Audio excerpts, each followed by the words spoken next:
우리 예배를 놓고 함께 마음 모아 기도하며 나아가기 원합니다. 이 시간 우리가 영과 진리로 하나님 앞에 예배드리며 나아갈 수 있도록 기도하시고, 우리의 마음과 우리의 모든 생각이 오직 주를 향하여 갈 수 있는 예배가 되도록 성령 하나님께서 우리 시간 가운데 임하는 그러한 시간들이 될 수 있도록 우리 예배를 위해서 함께 주의 이름 크게 한번 외친 후 기도하겠습니다.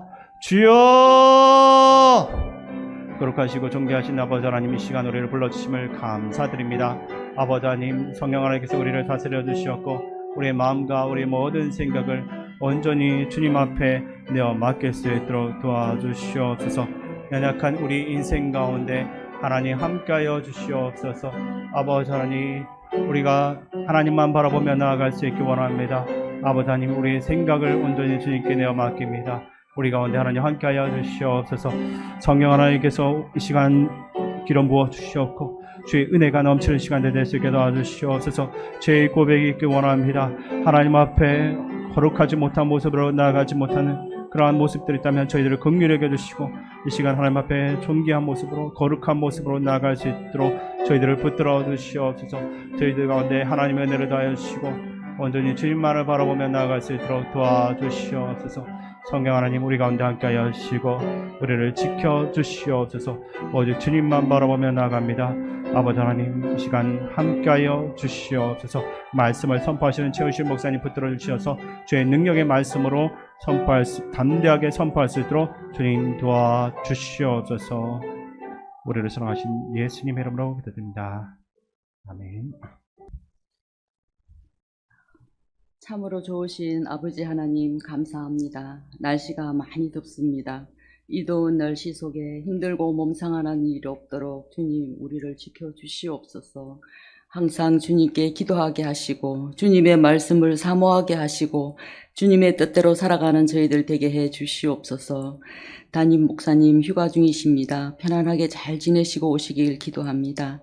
이 시간 말씀 전하실 목사님께도 함께 해주시고 우리는 그 말에 큰 힘을 얻어 주님의 자녀로서의 삶을 바르게 살아갈 수 있게 해주시옵소서. 감사드리며 예수님의 이름으로 기도드립니다. 아멘.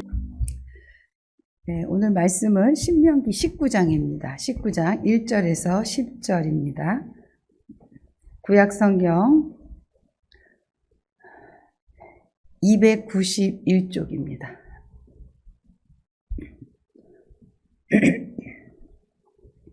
다 찾으신 줄 알고 한 절씩 교독하겠습니다.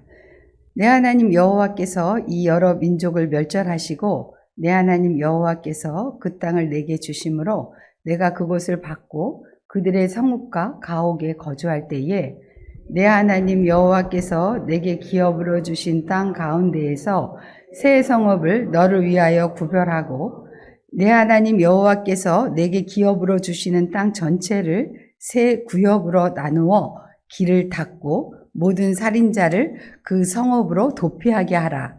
살인자가 그리로 도피하여 살만한 경우는 이러하니 곧 누구든지 본래 원한이 없이 부지 중에 그의 이웃을 죽인 일, 가령 사람이 그 이웃과 함께 벌목하러 살림에 들어가서 손에 도끼를 들고 벌목하려고 찍을 때에 도끼가 자루에서 빠져 그의 이웃을 맞춰 그를 죽게 함과 같은 것이라.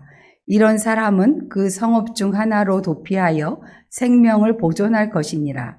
그 사람이 그에게 본래 원한이 없으니 죽이기에 합당하지 아니하나 두렵건대 그 피를 보복하는 자의 마음이 복수심에 불타서 살인자를 뒤쫓는데 그 가는 길이 멀면 그를 따라 잡아 죽일까 하노라. 그러므로 내가 네게 명령하기를 새 성읍을 너를 위하여 구별하라 하노라.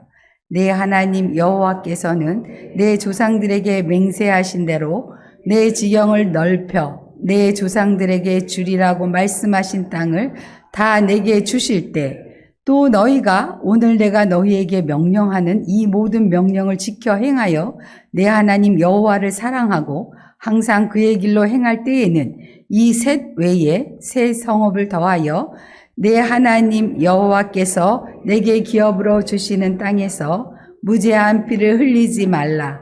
이같이 하면 그의 피가 내게로 돌아가지 아니하리라. 아멘. 신명기서를 이제 계속 이어서 보고 있어요. 신명기서를 크게 세 편의 설교라고 제가 말씀을 드렸는데, 이렇게 세 편의 설교라고 볼 때, 오늘 본문은 이게 두 번째 설교에 속합니다.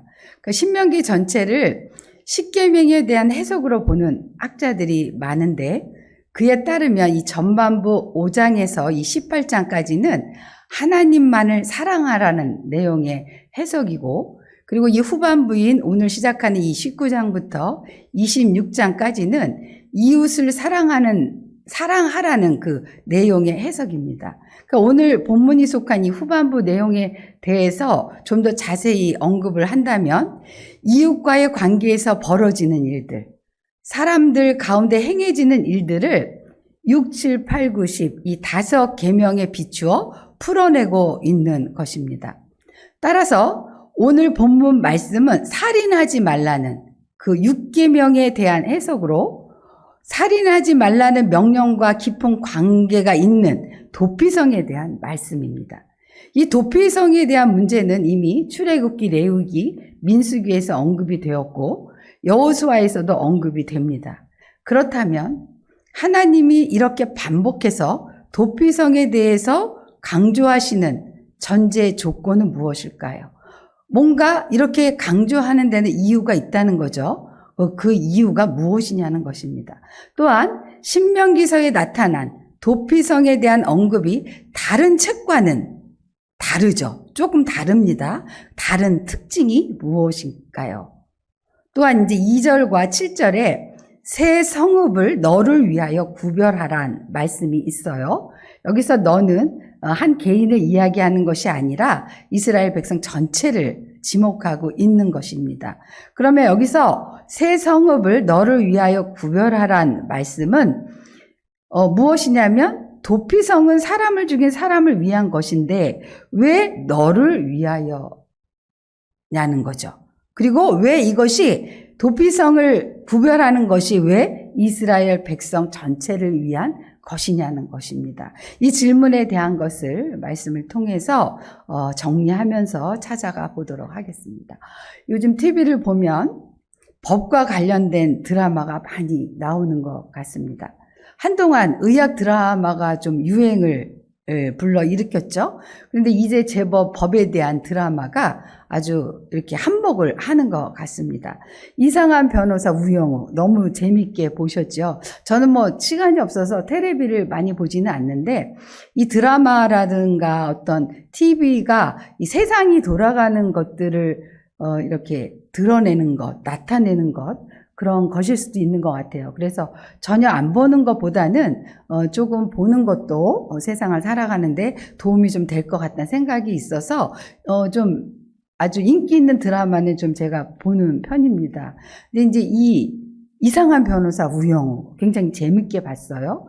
또 거기 그 드라마를 통해서 시사하는 바가 굉장히 크더라고요. 그리고 1,000원짜리 변호사, 그리고 또 수상한 파트너, 그리고 또 요새 시작한 유어 안원과 판사를 이제 주제로 한 거죠. 그 드라마도 재미가 있는 것 같아요. 이 모든 것들이 법에 대한 드라마인데 굉장히 나름대로 인기가 있습니다. 근데 이런 드라마를 보면 주로 변호사, 검사, 또 판사 이런 사람들을 주연으로 스토리가 전개가 되죠. 그러다 보니까 법정에서 재판하는 장면이라든가 또 이제 범인을 잡기 위한 수사 과정이 이게 드러나지요. 그래서 검사가 범인을 잡기 위해 추리하는 과정에서 제일 먼저 용의자 선상에 떠올리는 게 원한 관계입니다. 왜냐하면 대부분 살인의 주된 동기가 원한, 분노, 보복, 그 범주 안에서 일어나기 때문입니다. 그래서 가족을 비롯한 모든 지인 관계를 조사를 하죠. 그래서 누가 피해자의 감정을 상하게 한 적은 없나? 또 분노케 한 일은 없나? 또 원망을 살 만한 일이 일어나지는 않았나를 샅샅이 뒤집니다. 때문에 살인 사건이 나면 그 온 집안이 편치 못합니다. 속된 말로 쑥대밭이 되는 거죠. 그래서 우리가 세상을 살면서 누군가에게 원망을 살 만한 일이라든가 원한을 살 만한 일, 또 그냥 뼈에 사무치는 한을 맺게 하는 일을 해서는 안 되겠다. 그런 생각을 하게 됩니다. 그런데 사람을 죽이는 데 있어서 드라마를 보면 일부러 죽이는 것도 많이 있죠. 그런데 실수로 어쩌다 보니까 사람을 죽이는 그런 경우도 있습니다. 그러면 현대인들은, 또 현대는 그런 경우를 어떻게 처리하고 있으며 또 어떤 생각들을 갖고 있을까요? 그것을 한번 생각해 보셨으면 좋겠습니다. 이제 말씀 속으로 들어가서 하나님이 이렇게 이제 계속 반복해서 출애굽기, 레위기, 민수기 이렇게 반복을 해서 또 여호수아까지 도피성에 대해서 강조하시는 그 전제 조건이 굉장히 중요하거든요. 그 조건이 무엇일까요? 창세기 9장 5절에서 6절입니다. 같이 읽도록 하겠습니다. 내가 반드시 너희의 피, 곧 너희의 생명의 피를 찾으리니 짐승이면 그 짐승에게서, 사람이나 사람의 형제면 그에게서 그의 생명을 찾으리라. 다른 사람의 피를 흘리면 그 사람의 피도 흘릴 것이니 이는 하나님이 자기 형상대로 사람을 지으셨음이니라. 아멘. 하나님은 노아 홍수가 끝난 뒤에 노아와 그의 아들들과 다시는 홍수로 인해서 땅을 멸하지 않겠다는 무지개 언약을 맺으시죠. 그 무지개 언약을 맺기 전에 하신 말씀이에요. 이 생명에 대한 하나의 대원칙을 말씀하신 거예요. 내가 반드시 너희의 피, 곧 너희의 생명의 피를 찾으리니. 요것이 대원칙인 거예요. 그러니까 전제 조건인 거예요. 생명의 피를 찾겠다는 것은 하나님이 허락하신 생명, 그 생명에 담겨진 피를 짐승까지라도 너희가 절대 해해서는 안 된다. 손을 대면 안 된다는 말씀입니다. 왜냐하면 사람은 아무리 힘이 없고 가난해도 조금 모자라고 부족해 보여도 누구나 다 뭐라는 거예요? 하나님의 형상이라는 거예요. 나와 있잖아요. 무지개 언약을 맺기 전에 하신 말씀 중에서 하나님이 자기 형상대로 사람을 지으셨습니다. 이렇게 말씀하셨잖아요. 그래서 하나님의 형상이라는 거예요. 그래서 사람의 생명을 빼앗는 것은 하나님의 형상을 빼앗는 것과 같은 거예요. 그리고 하나님을 해야 하는 것과 같다는 거죠.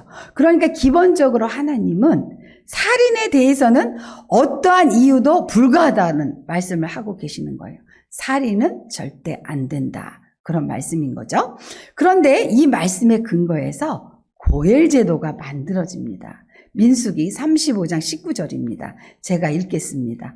피를 보복하는 자는 그 살인한 자를 자신이 죽일 것이니 그를 만나면 죽일 것이요. 아멘. 자, 이 말씀에서 피를 보복하는 자, 이게 고엘입니다. 기업 물을 자지요. 그러니까 다시 말해서 죽은 자를 대신해서 보응의 복수의 의무를 지니 친족을 말하는 거예요. 자, 가까운 친족인 이 고엘이 해야 할 의무가 5가지가 있는데, 첫째 뭐냐면 가난한 형제가 빚을 많이 졌어요. 그래서 그 빚 때문에 종으로 팔려가게 될 경우에는 그 빚을 갚아주어야 해요. 그래서 그 빚을 갚아줌으로 그 친척이 종의 굴로에서 해방되어야 하는 겁니다. 그러니까 종이 되지 않도록 해야 될 의무가 고엘에게 있는 거예요. 기어 물을 자에게. 또 두 번째는 형제가 어려워서 자신의 토지를 팔았을 경우 일정 기간이 지난 후에 그 땅을 사야 돼요. 사서 다시금 그 형제에게 돌려주어야 합니다. 그리고 세 번째, 자기 형제가 죄를 지었을 경우 그 형제의 죄값을 물을 의무를 가졌어요. 그다음에 이제 네 번째가 이 도피성과 연관된 건데요. 친척 중 한 사람이 누군가에 살해당했을 경우 그를 위해 피의 보복자가 되어야 한다. 피의 보복자가 되어야 된다는 거예요. 죽은 사람은 죽었으니까 아무것도 못하잖아요. 그러니까 그 사람 죽은 사람을 대신해서 보복을 해줘야 된다는 거예요. 그게 네 번째예요.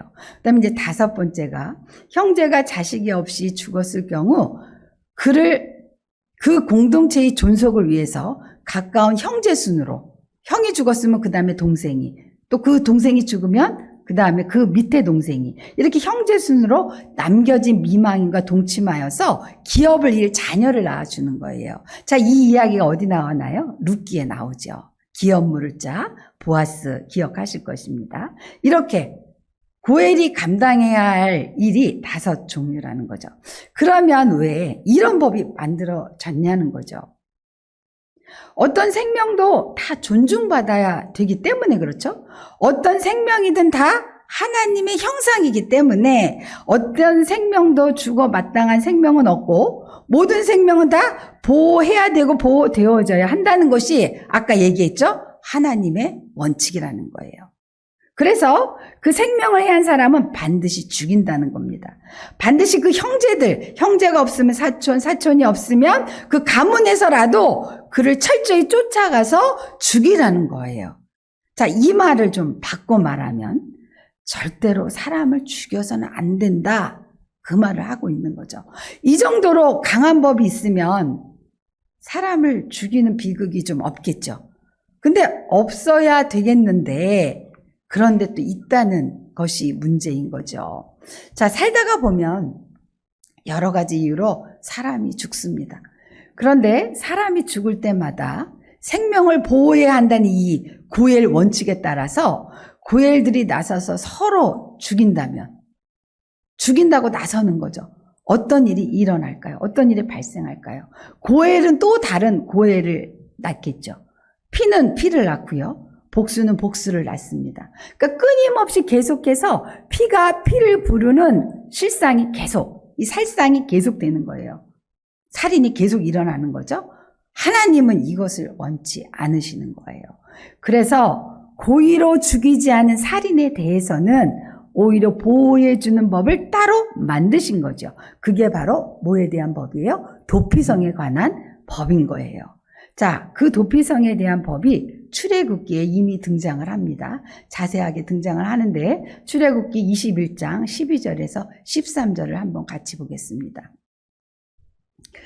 같이 읽겠습니다. 사람을 쳐 죽인 자는 반드시 죽일 것이나 만일 사람이 고의적으로 한 것이 아니라 나 하나님이 내가 그를 위하여 한 곳을 정하리니 그 사람이 그리로 도망할 것이며 사람이 그의 이웃을 고의로 죽였으면 너는 그를 내 제단에라도 잡아내려 죽일지니라. 아멘. 여기서 나 하나님이 사람을 그의 손에 넘기면 이 두 번째 절로 나오죠. 만일 사람이 고의로 적으로 한 것이 아니라 나 하나님이 사람을 그의 손에 넘기면 이거는 무슨 뜻이냐면요. 사람이 고의로 죽인 것이 아니라 하나님이 그의 손을 통해서 죽게 놔두었다 이런 뜻이에요. 즉 고의로 죽인 것이 아니라 사고로 죽은 것이다. 사고가 난 것을 그대로 내버려 뒀다 이 소리예요. 그래서 고엘법에 의해서 사람을 쳐 죽인 자는 반드시 죽여야 하지만 내가 그를 위해 피할 그 한 곳을 정하시겠다는 거예요. 여기서 한 곳이 어디냐면 번제단입니다. 번제단의 뿔을 잡으면 산다는 거예요. 아직 도피성이 없던 시절에 하나님이 정하신 이 한 곳이 번제단이었는데 이제 사람을 실수로 죽이고 도망을 갔어요. 도망을 가다가 성막으로 들어가서 번제단이 있잖아요. 사람을 태우는 그 번제단에 사방에 뿔이 있습니다. 그 뿔을 딱 잡으면 그 사람은 죽일 수가 없어요. 그러니까 당장 죽지 않아요. 그때부터 뭘 하냐면 그 사람은 제사장으로부터 왜 사람을 죽였는지에 대한 조사를 받기 시작하는 거죠. 그 조사를 받은 후에 고의로 죽였으면 뿔을 암만 세게 잡고 있어도 죽임을 당합니다. 그러나 고의로 죽인 것이 아니라 실수로 죽였음이 판명이 나면 살 수 있는 거예요. 그러니까 뿔을 잡았다고 다 사는 것이 아니라는 거죠. 이 말씀이 왜 중요하냐면 고대 근동에는 이미 죽은 사람을 보호하는 성역이란 개념이 있었어요.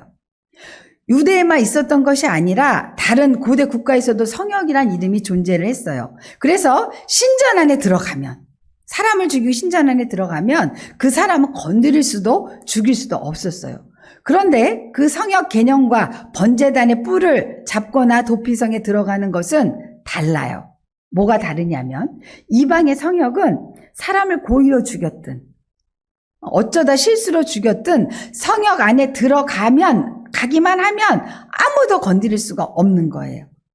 누구든 성역 안에 들어가면 그를 쫓아오는 사람이 잡을 수 없는 곳이 성역이었다는 거죠. 그러나 하나님의 법이 무조건 성역 안에 들어왔다고, 하나님의 법은 성역 안에 들어왔다고 다 살려주는 것이 아니라는 거예요. 이렇게 아주 끔찍한 살인사건이 일어났는데 그게 치밀한 계획하에 일어난 것이냐? 아니면 나무하다 도끼가 자루에서 빠져서 그 도끼에 맞아서 생긴 일이냐를 가늠하는 것을 먼저 한다는 거예요. 우선으로 한다는 거예요. 다시 말해서 하나님은 사람을 죽였냐 안 죽였냐, 하나님의 영역으로 들어왔느냐 안 들어왔느냐, 이렇게 눈에 보이는 것을 중요하게 여기는 것이 아니라 그 사람의 심령의 중심, 내면을 보는 거예요. 그게 중요하다는 거예요. 그걸 중요하게 여기신다는 거예요. 정말 미움을 가지고 원한으로 죽인 것이나 아니면 어쩌다가 실수로 죽였냐를 보신다는 거예요. 그래서 하나님의 법이 그 당시 고대 근동의 법과는 차원이 다른, 아주 전혀 다른 법이라는 거죠. 자, 그러니까 그 당시 함무라비 법전에 나오는 동해 보복법에 의해서 눈에는 눈으로, 네가 나를 눈을 다치겠으면 나도 너 네 눈을 다치게 하고, 이에는 이로, 무조건 죽은 사람은 죽여라, 그런 것이 아니라, 사람을 죽인 사람은 그와 똑같이 죽여라가 아니라 그 사람이 왜 죽이게 되었는지를 살피라는 거예요. 그 원인이 어디에 있나를 살피라는 거죠. 이것이 현대법의 근원이 됩니다. 그래서 요즘 현대법은 어때요? 그 정상을 참작한다 그러잖아요. 그 상황과 원인과 모든 것을 다 합쳐서 정확한 판결을 내린다는 거죠. 그래서 무조건 죽였냐 살렸냐 그것에 문제가 아니라 그 사람이 어쩌다가 이렇게 했는가, 그 사람의 마음을, 그 사람의 상황을 살피라는 거죠. 왜 그렇죠? 바로 죽은 사람도 하나님의 형상이지만 죽이게 된 사람도 하나님의 형상이란 거예요. 다 하나님의 형상인 거예요.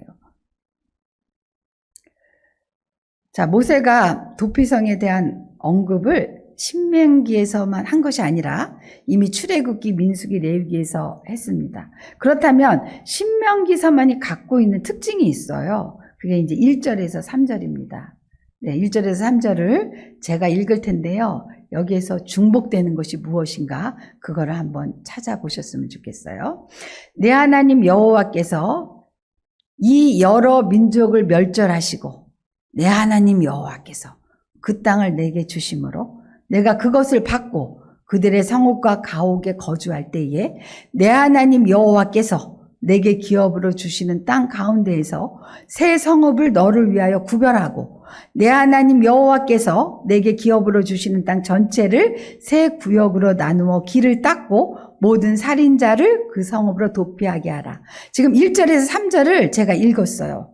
여기에서 반복되는 말씀이 있죠. 그게 뭐냐면 내 하나님 여호와께서예요. 자, 반복한다는 건 뭐 하는 거예요? 강조하는 거죠. 반복은 무조건 강조예요.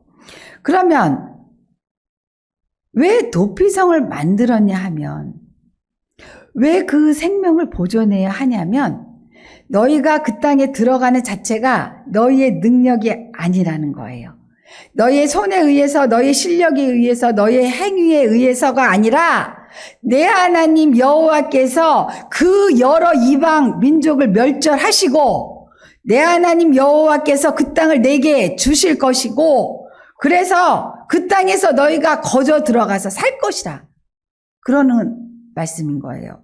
즉 이렇게 반복하는 이유의 핵심은 뭐냐면 이 모든 것은 내 하나님 여호와께서 주시기 때문에, 그죠? 가나안 땅 누가 주시는 거예요? 내 하나님 여호와께서 주시는 거예요. 결코 이스라엘 백성의 능력에 의해서 가나안 땅에 들어가는 게 아니라는 거예요. 그걸 우리는 반드시 알아야 돼요.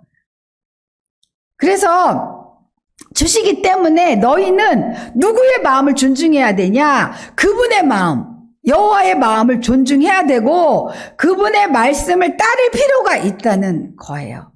그러니까 너희 판단대로 하지 말고, 네 맘대로 하지 말고, 너희 생각대로 제발 하지 말고, 저 사람은 사람을 죽였으니까 무조건 죽여야 돼, 그렇게 하지 말라는 거예요. 그리고 고엘법을 무작정, 고엘법이 좋은 거지만 무작정 실시할 것이 아니라 내 하나님 여호와의 마음과 뜻을 먼저 살펴야 한다는 거예요. 하나님은 죽이는 게 목적이 아닌 거예요. 살리는 게 목적이지. 신명기 19장 2절과 7절을 같이 볼 텐데요. 여기에도 같은 말씀이 나와요. 제가 읽을게요. 19장 2절입니다. 내 하나님 여호와께서 내게 기업으로 주신 땅 가운데에서 새 성읍을 너를 위하여 구별하고, 이게 이제 19장 2절이에요. 그다음에 19장 7절은 그러므로 내가 내게 명령하기를 새 성읍을 너를 위하여 구별하라 하노라. 이게 7절이거든요. 자, 절에서 공통되는 게 뭐냐면 새 성읍을 너를 위하여 구별하고, 이겁니다. 여기서 너는 개인이 아니에요. 이스라엘 백성 전체를 이야기하는 것입니다. 자, 그러면 여기서 새 성읍을 구별하라고 그랬는데요. 자, 도피성을 얘기해요. 도피성 사진을 좀 띄워주세요. 도피성은 총 6개예요. 네, 지금 보면 이렇게 조그만 갈릴리 호수가 있고 이렇게 가느다랗게 내리는 게 요단강이죠. 그리고 밑에가 사해 바다입니다.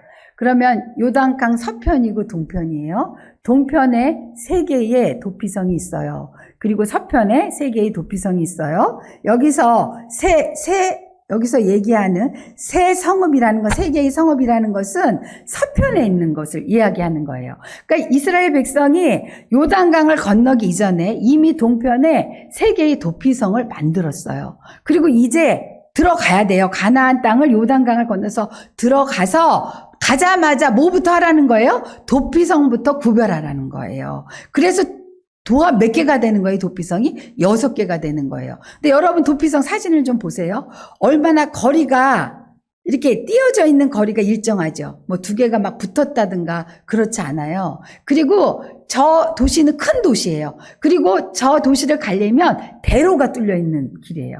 그러니까 사람을 죽인 사람이 도망할 때 하루 안에 도착할 수 있는 거리, 그런 거리에다가 도피성을 위치해 놓았다는 거예요. 그러니까 하나님의 배려가 엄청나게 세밀한 거죠. 그래서 이렇게 총 6개인데 이미 요단을 건너기 전 동편 3곳의 도피성을 마련했고, 이제 요단 서편 가나안 땅에 새 성읍을 구별하여 만들라는 거예요. 그런데 도피성은 사람을 죽인 사람을 위한 거잖아요. 그런데 왜 너를 위하여 도피성을 구별하는 것일까요? 사람을 이스라엘 백성이 다 죽였나요? 아니잖아요. 그것은 바로 피의 복수를 멈추지 않으면, 고엘이 계속 고엘을 낳고 피가 피를 부르게 되면 그 사회 전체가 어떻게 되겠어요? 피의 복수 쪽으로 분위기가 흘러가기 때문이에요. 만약에 선한 사람이 피해자의 원한을 갖겠다는 아주 고귀한 뜻에서 복수를 시작했을지라도 그 사람을 쫓아가서 만나고 죽이는 과정에서 그 사람은 자연히 폭력적인 사람이 됩니다. 또한 사람은 피를 보면 더욱 흥분되죠. 그리고 폭력 자체에 대한 쾌감을 느끼게 된답니다. 그래서 사람을 죽인 사람이 계속 사람을 죽이는 이유가 뭐냐면 그 사람이 폭력적인 사람으로 변했기 때문에 그래요. 왜? 피를 보면 사람이 싸나워지는 거예요. 독해지는 거예요. 한 번 죽이는 건 어렵지만 한 번 죽여서 피를 보면 그 피의 맛을 안다고 그러잖아요. 어렵지 않은 거예요. 이렇게 폭력 자체에 대한 쾌감을 느끼게 된다는 거죠. 하나님은 그것을 제발 멈추라는 거예요. 멈춰라. 멈춰야 된다. 피해 복수가 가져올 그 사회 전체의 분위기, 폭력을 부르는 분위기 자체를 끝내지 않으면 너희 모두가 폭력적인 사회에 살게 될 것이기 때문에 그치라는 거예요. 너희 모두가 폭력적인 인간이 되고 만다는 거죠. 그래서 도피성은 바로 너를 위한 것이고 이스라엘 백성 전체를 위한 거라는 거예요. 그러니까 이 사회 전체를 위한 거라는 거예요. 이 나라를 위한 거라는 거예요. 이 세계를 위한 거라는 거예요. 구별하는 거예요. 이 도피성에 어마어마한 하나님의 뜻이 있는 거죠. 자, 이 이유가 바로 예수님이 이 땅에 오신 이유입니다. 예수님이 이 땅에 오시지 않으면 이 땅의 피해 복수는 그치지 않아요. 인간의 잘못은, 인간의 죄는 이 땅에서 반드시 그 결과를 가져오게 됩니다. 그러니까 잘못하여 죄와 허물로 죽고 피를 흘리고 또 피를 흘리는 인간의 죄와 허물의 역사는 절대로 끝나지 않아요. 그래서 그 피를 예수님에 막기 위하여 예수님이 자신의 피를 흘려주신 거예요. 자신의 피를 흘려서 십자가에 죽으시고 고난 받으시고 부활하시는 그 사건을 통하여 이제는 누구의 피도 흘릴 필요 없는, 이제는 누구의 죄도 피로 갚을 필요가 없는 하나님의 구속의 피가 예수 그리스도를 통하여서 우리에게 주어졌다고 하는 것입니다. 더 이상 도피성이 없는 시대에 우리는 살고 있어요. 왜냐하면 예수님이 도피성이 되어주셨기 때문이에요. 이 시대의 도피성은 어디예요? 예수님이에요. 교회예요. 예수님의 본거지가 어디예요? 교회잖아요. 예수 믿는 우리가 도피성이 되어야 돼요.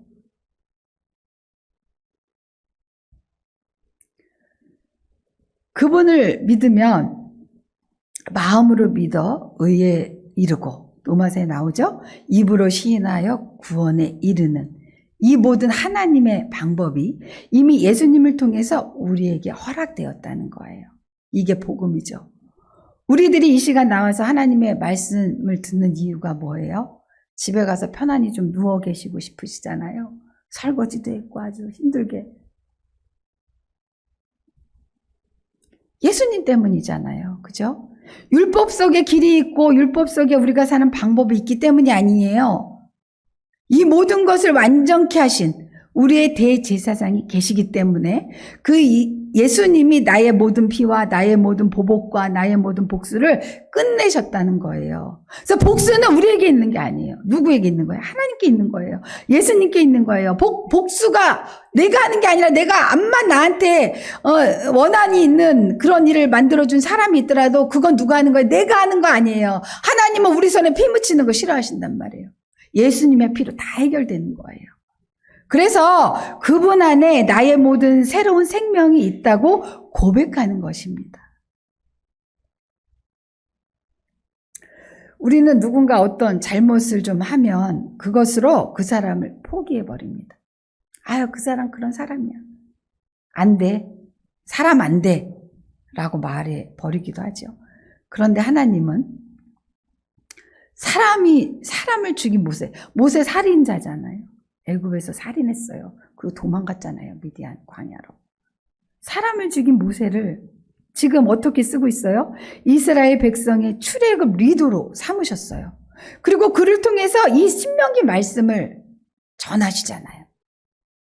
이제 가나안 땅에 들어가야 이스라엘 백성에게 신신당부하며 하나님을 뜻을 전하는 장본인이 누구예요? 모세잖아요. 모세는 사람을 죽인 살인자예요. 죽인 사람입니다. 그러니 그 모세의 마음에 자신 때문에 죽은 사람에 대한 미안한 마음과 그 죄스러운 마음과 또 그 혈기를 참지 못하고 이기지 못한 자기에 대한, 자기 삶에 대한 후회와 그 회한이 얼마나 가득하겠어요. 얼마나 가득 담겨 있겠어요. 그런데 하나님은 그 모세의 입술을 통해서 하나님의 뜻을 선포하게 하시고, 신명기만 썼어요. 모세가 모세오경을 썼잖아요. 율법을 기록하게 하시잖아요. 왜 그러는 거예요? 하나님이 왜 그러는 거예요? 왜 살인자인 모세를 좀 아주 많이 배우고 똑똑하고 좀 진짜 괜찮은 사람, 이런 사람 불러서 딱 쓰게 하고 책도 쓰게 하고 선포하게 하고 이름을 댈 텐데 왜 도망자로 살인해서 도망한 모세를 사용해서 이렇게 하시는 걸까요? 하나님의 마음을 전하기 위해서요. 이 모세보다 하나님의 마음을 더 잘 아는 사람이 어디 있겠어요? 그렇죠? 인간의 마음을, 죄성을 더 잘 아는 인간이 어디 있겠어요? 사람 죽여봤잖아요. 그렇죠? 하나님의 마음을 제대로 전하기 위해서 모세를 사용하셨다는 거죠. 자, 오늘도 우리가 살아가는 하루는 죄인에게 주어진 하나님의 긍휼의 하루입니다. 우리는 하루도 죄 없는 인간이 될 수 없어요. 우리는 죄성을 가지고 있는 인간이기 때문에 암만 선하게 살려고 노력해도, 선하게 살려고 노력하는 건 율법이에요. 선하게 살아야 구원받는다는 건 율법이에요. 그래서 그 율법에 잣대질을 하잖아요. 그런데 율법으로 구원받는 거 아니라는 거죠. 내가 잘해서 내 행위가 완벽해서가 아니라 나는 죽을 수밖에 없는 연약한 죄인이지만 그래도 내가 예수님께로 피했을 때, 예수님 도피성이잖아요. 예수님께로 피했을 때 예수님은 나를 위해 십자가에 피 흘려 죽으시고 나를 위해 다시 사셔서 나를 위해 또 한 번의 살 기회를 주신 거예요. 우리에게. 그러므로 우리가 오늘 연약하고 허물 많은 죄임에도 불구하고 나를 살리신 하나님의 마음으로 어떻게 해야 돼요? 내 마음에 거슬리는 사람일지라도 정죄하지 말고 그럼에도 불구하고 살리기 원하시는, 기회 주시기 원하시는 그 하나님의 마음으로 나도 남을 좀 사랑하고 이해하고 인격적으로 존중해주고 그러면서 오늘 하루도 살아가는 그런 우리가 되기를 하나님은 바라고 계시다는 거죠. 그래서 나도 살고 너도 살고 우리 함께 사는 하나님의 나를 만들어가는 우리 시민 공동체가 되기를 우리 하나님은 간절히 원하고 바라고 계십니다. 그래서 우리 시민교회는 서로 좀 용납하는 그런 교회가 됐으면 좋겠다는 생각을 합니다. 제가 이렇게 신앙생활 하면서 오래 신앙생활 하신 분들, 이렇게 성도님들이랑 이렇게 바라보고 또 대화를 나누고 그러다 보면 가장 위험한 게 뭐냐면, 잣대를 대는 거예요. 율법적인 그 어떤 틀에서 굉장히 많이 갇혀있는 분들이 많더라고요. 그런데 율법은 구약에서의 얘기고요. 율법은, 그 자유와 생명을 드러내기 위한 어떤 그 모범 답안인 거죠. 하지만 그 모범 답안을 우리가 다 못 내잖아요. 그래서 예수님이 오셨잖아요. 예수님이 죽으셨죠. 예수님이 십자가 지셨잖아요. 그래서 우리는 살 수 있고 자유할 수 있는 것입니다. 그래서 율법적인 거에서 해방되는, 그래서 자유를 누리고 행복한 그런 신앙생활을 하셨으면 좋겠다는 생각을 합니다. 우리 시민교회는 많이 그래요. 많이 그런데 간혹 나도 모르게 율법적인 그런 틀에 들어가는 경우가 종종 있을 수 있다는 거죠. 그럴 때 우리는 생각해야 됩니다. 예수 그리스도의 십자가. 왜 교회에 십자가가 세워져 있어요? 우리가 바라보고 깨달으라고 세워져 있는 거죠. 항상 십자가 바라보시면서 남을 보지 말고 나를 보고, 나를 잣대질해야 돼요. 나를 잣대질하고 내가 하나님 앞에서 어떤 존재인가를 묵상하고 고민하고 하나님께 여쭙고, 그러면서 내 모습이 자꾸 예수 닮아가는 모습으로 성장해가는, 그게 성화되어 가는 거죠. 그런 신앙생활을 하는 우리 모든 권속들 되었으면 좋겠습니다. 기도하시겠습니다. 하나님 감사합니다. 우리는 다 죽을 수밖에 없는 죄인인데 그래도 우리에게 새로운 기회를 주시고자 도피성을 허락해 주셔서 우리 예수님을 이 땅에 보내주셔서 우리를 위해 십자가 지고 돌아가시게 하셨습니다. 하나님 다시 한번 감사를 드립니다. 우리 도피성 되신 우리 예수님을 우리 모든 성도들이 믿고 의지하고 바라보며 나아갈 때에 남을 정죄하기보다 하나님 남을 포용하고 이해하고 더 사랑으로 감쌀 수 있는, 그래서 하나님이 원하시는 하루하루를 엮어가는 그런 우리 성도들 되게 도와 주옵소서. 모든 것 우리 주님께 맡기며 예수님 이름으로 기도합니다. 아멘. 잠시 교회 소식 전달하겠습니다. 제23회 서북 차례가 8월 27일 화요일 오전 11시 신강불회교회에서 있습니다. 그날 담임 목사님은 참석할 예정입니다. 나머지 총대 장로님들도 참석 부탁드리겠습니다. 그리고 장학위원회 모임이 9월 1일 주일 오후 1시 당회실에서 있습니다. 청년, 청소년 담당 교육자뿐만 아니라 장학위원장 그 외에 나머지 분들도 주보 참조하셔서 참석해 주시기 바랍니다. 나머지는 주보를 참조하시고 착오 없으시기 바랍니다.